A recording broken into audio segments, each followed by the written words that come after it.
नमस्कार, माझं नाव सुभाष लांडगे. मी कॅरॉन प्रतिनिधी. मी पोल्ट्री फार्ममध्ये इंजेक्टर म्हणून काम करतो. माझ्याकडे जवळजवळ 45 ते 50 फार्म आहेत. तर आपण कॅरॉन कंपनीची टेक्नॉलॉजी चिकॉन हे प्रोडक्ट या फार्मरला या पोल्ट्रीमध्ये वापरण्यास दिले होते. तर त्याचा रिझल्ट आता ते आपल्याला सांगतो. माझं नाव सुहास माने, राहणार डोळेवाडी.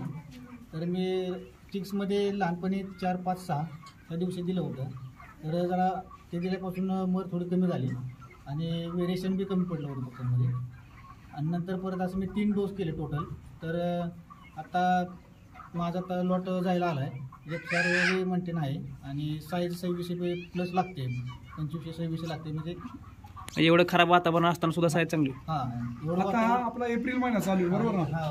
आणि तर टेम्परेचर किती आहे आता सध्या? टेम्परेचर बी भरपूर आहे, बरोबर ना? 40-42 टेम्परेचर आहे. आणि टेम्परेचर असेल तर वजन भेटत नाही असतं. वजन आता तुमचा काल एक लॉट गेला, बरोबर ना? हा. तर कालचं तुमचं सरासरी काय भेटलं? कालची सरासरी 25-80 बसली. कितवा दिवस आहे आज? आज 42. आज 42वा दिवस. काल 41व्या दिवशी ती साईज भेटली. 25. ओके. आता तुमचं या दिवसामध्ये सरासरी वेट काय असतं बरं पक्ष्यांचं? वेट आता ही उन्हाळा असल्यामुळे जरा वेटला कमी पडतो पक्षी. आता तुम्ही तुमचा मूळ व्यवसाय दुसरा पण तुम्ही म्हणले मी काय करतो, लिफ्टिंग करतो इतर पक्षी. पण आता तुम्ही इतर लिफ्टिंग करत असताना तिथली ज्या ठिकाणी केरन टेक्नॉलॉजी वापरलेली नाहीये, रेग्युलर टेक्नॉलॉजी आहेत मार्केटमधल्या, तर तिथं तुम्हाला वजन किती मिळतंय? तिथं वजन सरासरी 2300 काही शेडवरती आले, काही 2400 आले. 2300-2400 वजन मिळतंय.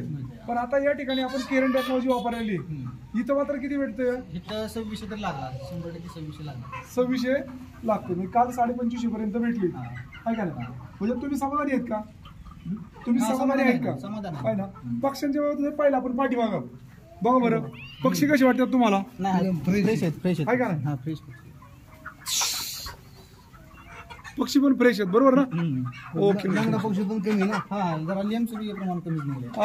आता पूर्वी टोटल प्लॉट मध्ये किती लंगडे निघायची? लंगडे 80-90 निघाले. आणि आता अंदाजे 40-50 असतील. 40 जवळपास निम्म्याहून कमी झाले. ओके. म्हणजे नक्कीच तुम्ही समाधानी द्या केरन टेक्नॉलॉजीवरती. ओके, धन्यवाद.